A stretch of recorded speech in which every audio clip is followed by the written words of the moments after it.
Hi guys, welcome to No Dirty Whites. It's slightly been a while, so this week we'll try and push out as many podcasts as possible. This is Molefe, and I'm on Sense Show. Yep, hi. Hope everyone is good. It's been a while. Southern cricket season is over. The domestic stuff of things. Those that are lucky are able to go to the northern hemisphere to play, and those that are also lucky are still playing the IPL, and those that are still lucky that are playing. Except being in the hemisphere, most likely will play for South Africa at the World Cup. We're looking forward to the World Cup. Which player again has gone to Ireland right now? Is it Meso? Yes, Yes, Karabo Karabo Meso, Meso is currently in Ireland. As I said, those that are lucky are in the northern hemisphere. So, yeah, but that's not the topic that we're speaking about. Yes, today's topic is something that is very close to my heart. And it's interesting that we're going to kick off with this one for me. But I have a bone to pick with South African athletes, aka South African cricket athletes, based off of their social media presence, and more especially, they are present but they have locked accounts. Let's talk, just give us the background of Okay. why we are here. So I was writing an article about the recent Dolphins Awards, and I'm currently writing another one. Um, and I was focusing more on the red carpet of the awards itself. And mind you, Dolphins won't have like a full length image of what the players were wearing. So one would expect that the players on their aka accounts slash personal accounts slash personal profile accounts, such as Instagram or TikToks or whatever, or Twitter, would have those photos. Now, I guess one would say this is a journalist's job to be at all events as much as possible so that they can have the content that they would like. But when you're not aware of awards taking place as a journalist and you realize, well, I need to do an article about this because some of the girlies looked really good, or most of them, or all of them. I absolutely struggled to find the images. Like I struggled to find most of our cricket players have locked accounts, private accounts, right? And they don't have accounts where they are public for their professional careers or their professional profiles. Some of them have those accounts, but they're not active, right, on those accounts. So one necessarily wouldn't post such a milestone of having finished off the season and being glitz and glam and all of that. Which today obviously is one of the reasons why I'm like, no man, this is actually a good topic to speak about because I've experienced this for a number of years where I keep saying to players that I'm in close contact with, have your personal profile, your professional profile open, because that's also your playbook, that's your display book, that's how people perceive you outside of the field. So yeah, that's the background of the frustration of locked accounts. And I think for me, it's one of the things that I like to emphasize on is growing the sport goes beyond you playing a cricket match. You are the sport, and in the world of social media, where now you are able to post your practices, sorry, you're able to post yourself when you go out. In between those posts, you have okay. In between those posts, you actually have like your cricket stuff. So you want people to have as much. You want to have as much access to the people as possible, because again, as I said, it grows interest to the sport. It doesn't necessarily directly immediately implicate that the person is going to have what do you call this is going to make an impact in the game, but it goes back to something specific. a journey of 1,000 miles starts with one step. And if everyone has those steps, everyone is contributing, it becomes something big, it becomes something large. And that's where South African cricket is. South African cricket right now, let's be honest, the women's T20 competition, the women's 50 over competition, the domestic competitions, they say they're professional, cool, but they don't have something specific, which is sponsorship. Yeah, they're struggling with sponsorship. And it's not just the women who are struggling with sponsorship, including the males that don't have sponsorship. I'm not going to talk about the SA20, that's a topic for another day. But the point is, those competitions don't have sponsorships. The teams tend to have sponsorships, but when it comes to the women, let's be honest, again, those sponsorships most of the time come through the males. Yeah. So it is important that the players take care of their part of the game in promoting their game. Mm-hmm. Yeah, and it goes, for me, when I look at this, I look at American athletes. And other European athletes, but I just want to talk about American athletes now. WNBA is going through something, and it's exciting. You have these young players coming from college basketball coming into the WNBA. They're coming in with big numbers. I'm talking about your Angel, I'm talking about your Caitlin, I'm talking about your Camila Cardoso, and other players as well. Yeah. And they are quite active on their Instagram accounts. They have personalities. Exactly. They have personalities, and we're here's the thing about struggling. Caitlin. Caitlin has a dry personality. Oh my word, yes. But she has a personality, on aka social she media, has a life. She has a presence. Exactly. She has a digital footprint that I cannot deny. I'm not a Caitlyn fan, honestly, and if you know me, you know exactly why. But I admire the fact that as she's present online and she's pushing her career path in a specific way. And this is what I think is the struggling element in this country, where you don't have to post every week. You don't. Like, this is directly to players. You don't have to post every week, but have a personality online. Have a not a gimmick. I don't know what to have, a quirk about you. Have something about you that a child or a player or youth can relate to. Because again, you're trying to be the brand, maybe you're not, but the moment you start playing at a professional level, you're the brand ambassador of that sport. It doesn't matter where you think you are, but the moment you start playing professionally, you're a brand ambassador. And that means you're a public figure.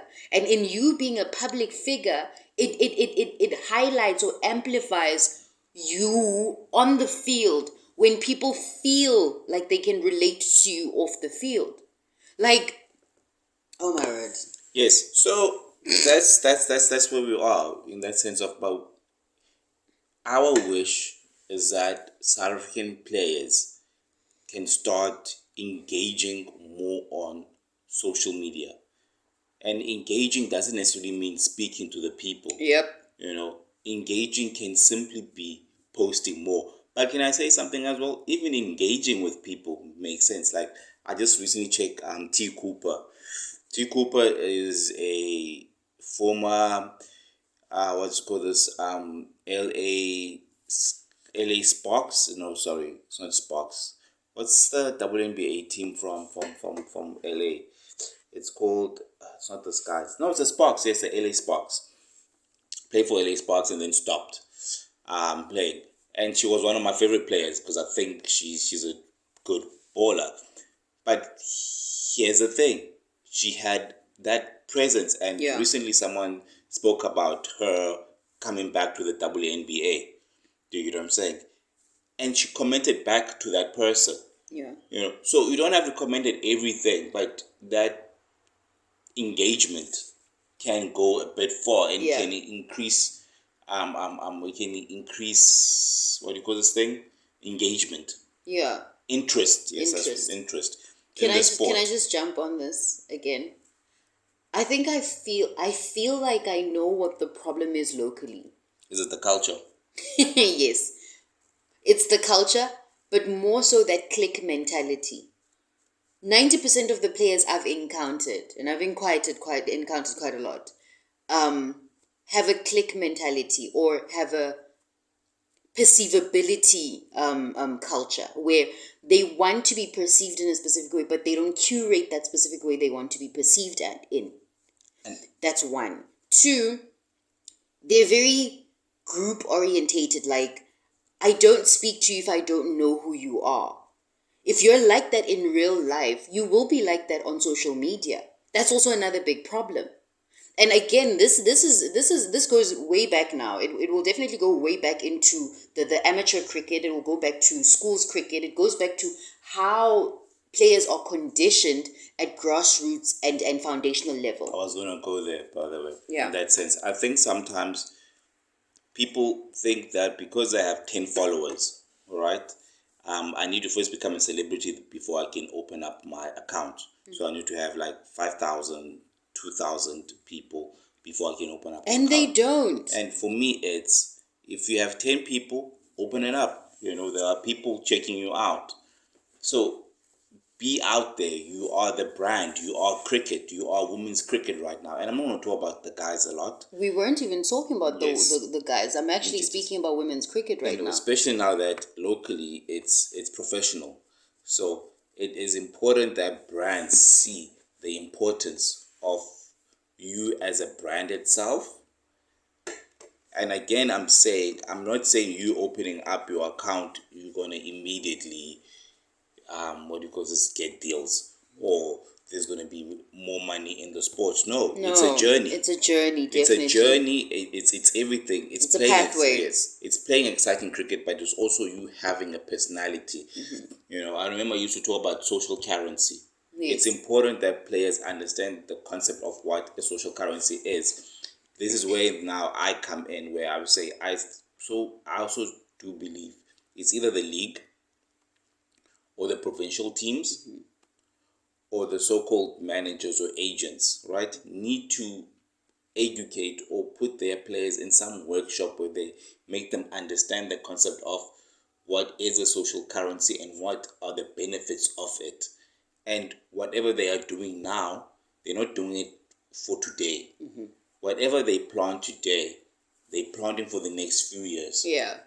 Because people are going to start talking about them so that people can start talking about them. Yeah. And I just have to be very open about something also very specific when it comes to social media.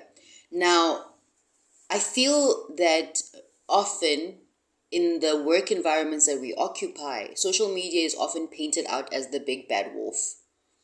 And it honestly, genuinely isn't. It's about how you manage social media. It's about how you manage responding. It's about how you selectively choose what works for you and what doesn't. Social media, the moment you open a social media account, and I host workshops around this, so if you want to contact me, definitely do.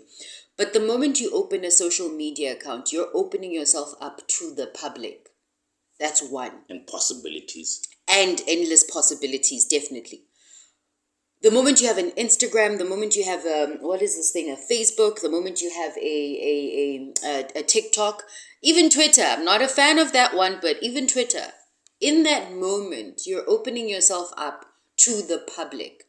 Now, people will say, "Oh, my social media is just for me and my family." You have WhatsApp for that. You genuinely have WhatsApp for you and your family and your friends. That is what from my perspective, WhatsApp is definitely what most people assume Instagram, TikTok, and whatnot is. When you open a TikTok, and Instagram, and a Twitter, and a Facebook page, you're opening those for your brand. And your personal brand is, I'm a cricketer, I'm an athlete, I'm this and I'm that. You're making yourself accessible not only to your fans and the people that enjoy your cricket or your sport, but you're opening yourself up to possible relationships with brands. Now, hold up, because I'm seeing you trying to jump. Now, the most important thing about that is manage yourself, right? Manage how you want to curate yourself, but silence, honestly and genuinely, being a dormant person on social media while you're an athlete does not speak positive to you as a possible brand ambassador. Because brands look at what type of a personality you are and how you can fit into this brand. Now, you can get an endorsement deal on the basis of your skills. You can. Honestly and truly, that's the direction that everyone thinks it is the best. But you also get the best brand relationships based on you actually having a persona outside of the field. Now you wanted to jump in.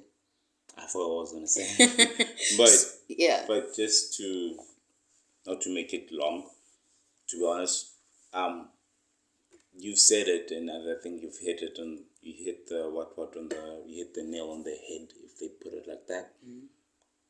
It's important for you to have a personality.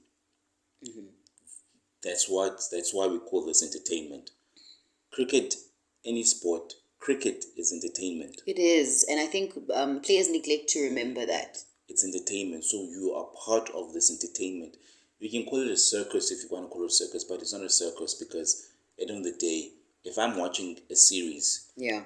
be it local, international, and I'm enjoying it, I'm being entertained. Even if I'm enjoying it, I might be watching something to do with what do you call this, dolphins, but I'm mainly watching not just from learning perspective, but the stickiness is the entertainment. What is entertaining me around this? And this is what our sports players need to always remember. I'm in the entertainment industry. You are. So part of the entertainment industry is your social media. Learn from wrestling. From wrestlers. Yes. And then just for my closure, Bonang Mateba once said, I think it was on Twitter, I can't even remember, but I think she was responding to something and she said, give the people what they want. And I think she made a t-shirt range out of that as well. But it's true. Give the people what they want. And sometimes, just sometimes, something that I learned in our past life in media, sometimes people don't know what they want. And you can create what people end up realizing this is what they wanted. So give the people what they want. And sometimes what the people want is exactly what you want. No, you killed it. Thank you guys for being with us for this episode. But as I said, we didn't want to make it too long. But one thing that we just wanted to say is, guys, treat your social medias seriously. Stop locking your social medias. Have them out. Have a public profile.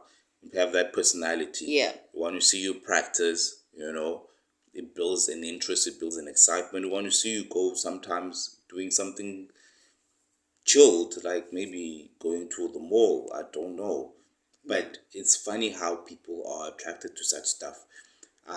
We want to see you having jokes with your friends, or you don't even have to put your friends. Oh my gosh, take part in the challenges that happen on social media. Take part in them. And then after that, look the other way, because not all comments are going to be positive comments. That's another thing that I feel like South African athletes need to deal with. You won't always have 110% of positive comments. Sometimes some people will claim they don't like what you're doing. And I promise you, the ones that often come in and comment, I don't like what you're doing, I don't like this, I don't like that, often those ones are your biggest fans. In a scary kind of way. But curate your social media in such a way that you manage not only your emotions, but your visibility. And please share your big moments. Share those milestones. Those are important to journalists. And yes, because I think the main dundun of this one was literally about seeing so little about the awards, and it was mainly the Dolphins. There was enough, and congratulations to the Dolphins. They had a good season. Yes, Kungara. So yeah, and the coach there. Have a lovely day, or have a lovely rest of your day. We will be back again with another podcast in a bit.